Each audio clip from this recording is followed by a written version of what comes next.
Hi everyone, and welcome back to Simple Finance. So in this week's video, what we're going to do is look at everything that I have learned from investing in the stock market for the last 5.5 years. I'm in the process of building a six-figure investment portfolio, and it won't be long before I get there. And the aim of this video is to teach you very quickly everything that I have learned so that you get there even quicker than I do. So, lesson number one. The finance industry will make you believe that investing is complicated. So before I started investing, I thought that investing in the stock market was very complicated. You needed to do so much research. You needed to keep a track of the stock market and read the Financial Times every day. But that's really not the case. You are taught this by the finance industry so that they can then make you believe that it's complicated and that they can then charge you extortionate fees to invest your money. You really don't need to do this. You can pick a platform like InvestEngine, Freetrade, Trading212. You can pick an ISA or a self-invested personal pension, and you can choose a fund that matches your risk tolerance and is globally diversified. If you do these three things and set up a direct debit, that's all that you will ever need to do. So investing is definitely not complicated. You can do it yourself, and so many people I know are doing it themselves and saving so much money in terms of the fees that you would have to pay. High street banks especially will make you believe that you should pick one of their portfolio managers to manage your account. And really and truly, all that they will ever do is the things that I've just talked about.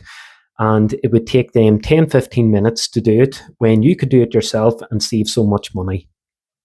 There's quite a famous YouTuber that I follow called Pete Matthew. He has a couple of books out. He has a YouTube channel and has a massive following. He is a certified and chartered financial advisor. And even he would say that investing is something that people can do by themselves with a little bit of knowledge. So that would be my first lesson. You can do it yourself and you don't need to pay extortionate fees. Lesson number two, you will need to do a little bit of learning. And I would argue that if you were to read these three books and follow these three YouTube accounts, that'll be all that you'll ever need to do. So you could get through these three books very, very quickly. And each week, if you were to follow along on these YouTube channels, you'll get all the knowledge that you'll ever need. So book number one would be Dave Ramsey's Total Money Makeover. This book has the 7 baby steps, which I've talked about before. It is so simple to read and it is very straightforward. You will then have a solid foundation before you start investing because Dave talks about having an emergency fund and paying off debt. And if you do those two things before you start investing, you'll be off on the right foot. Book number two would be Pete Matthews' The Meaningful Money Handbook. It's more UK specific, but that's a good thing. You will be able to see things from a UK slant. He talks about how you should, again, protect against disaster by having an emergency fund, but he talks about the types of accounts that are there for us in the UK that we can invest in. So things like an ISA and a self-invested personal pension. So it's a very good book and I would definitely recommend it. Book number three would be J.L. Collins' The Simple Path to Wealth. This gives a sort of more philosophical view on investing, but it is good because it will help to change your mindset and show you that investing is something that you absolutely should do and you shouldn't panic when the markets go down.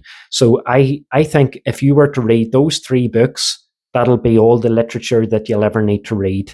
In terms of three YouTube accounts, again, I'm going to say Pete Matthew. Next up, I would say Damien Talks Money. And thirdly, I'm going to go for someone a bit younger, Mitch Shoesmith.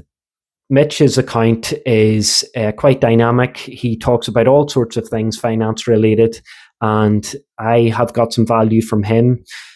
Damien Talks Money, again, a young person who is dynamic. He has podcasts. He is all over YouTube at the moment, and his financial advice and walkthroughs are so useful. So yeah, I would recommend him. And of course, Pete Matthew, as I said, he will discuss things very simply, but he'll also do deep dives into more complex matters. So if you are interested in that too, then check Pete out. Lesson number 3. So sometimes people will see an investment account like an ISA, and they'll see that you can put £20,000 into it. And just because you can doesn't mean you should. £20,000 is an awful lot of money, and I think sometimes people are put off by that headline figure. They think that, well, if they're only going to be able to afford to invest £50 a month, then there's no point investing because the headline figure is £20,000. What I would say is any money that you invest into an ISA or a pension is great. £25 a month, £50 a month, £100 a month, whatever it is that you can afford, because if you can be consistent with that and then you can up it over time, maybe as your income increases, then that's a good thing. So I would say start small. It doesn't matter how small it is. Some investment platforms will insist that the minimum that you invest each month is £25. Others won't have a minimum requirement, so it could be as little as £1. But yeah, just start small. That was my first investment amount 5.5 years ago, £25. And what I did was, as I got more confident, I invested £50, £100, £200, and then finally got up to the £333 a month that you can invest in a lifetime ISA. So that's one of my chosen investment vehicles, a lifetime ISA, and I contribute £4,000 to it now per annum. But at the very beginning, it was £25 a month, and I was just so happy to get started on the journey. And then, as I said, over time, my confidence grew. So that would be another lesson there. Just start small and get started. Lesson number 4, make sure you choose tax efficient accounts. So an ISA and a self-invested personal pension are what are known as tax efficient accounts. Any of the money that you put into an ISA is free from tax whilst you're making your gains. And then when you take the money out of an ISA, you won't be charged any tax upon the withdrawals. So it's a very tax efficient way to save your money. With a self-invested personal pension, you get what's called tax relief from the government. So if you're a basic rate taxpayer, for every £80 that you put in, the government are going to give you another £20. So it's a tax efficient way that you can save money.